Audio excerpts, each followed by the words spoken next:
دليده، انت بتعيطي كده ليه يا دليده؟ في ايه؟ ادم. ماله ادم؟ حد ينطق، ماله ادم؟ عمل حادثه. في مستشفى ايه؟ ادم مات.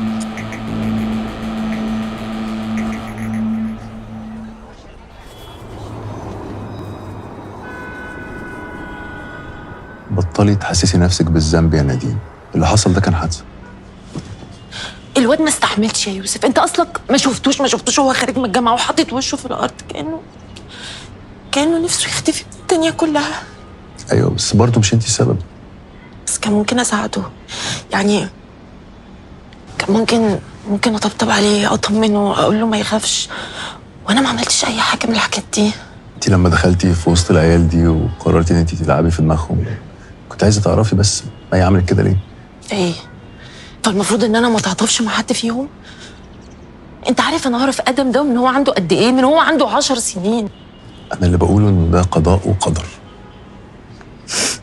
بص، هو ايا كان يعني مين هيطلع ورا موضوع أدينا ده اكيد عنده هدف، اكيد عايز يوصل لحاجه. يعني مروان ومي وادم ودليده هم دول اللي احنا متاكدين لحد دلوقتي ان أتينا بتكلمهم. طب ليه؟ ايه اللي بيجمعهم؟ اكيد في حاجه تانية غير انهم شله واحده وصحاب. هو المشترك موضوع سرقه الامتحانات ده. لا، انا حاسه ان في حاجه ابعد من كده. كلهم شخصيات ضعيفه، شخصيات انهزاميه، فاهمني؟ مي شخصيه انهزاميه برضه. هو بذل كل جهده علشان مي تبقى حد تاني غير نفسها. مش كنت تقنع ادم يبطل اللي كان بيعمله ده، بدل ما كنت تقعد تفلسف عليهم، ولا تقول لهم اساعدكم ويلا ندور على اللي بيراقبكم بيراقبنا؟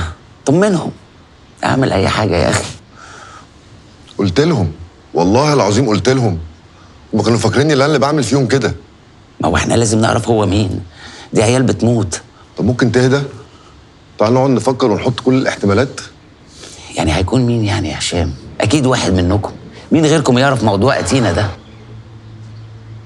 هو انت شاكك اللي ممكن مثلا تبقى سليمان ودينا؟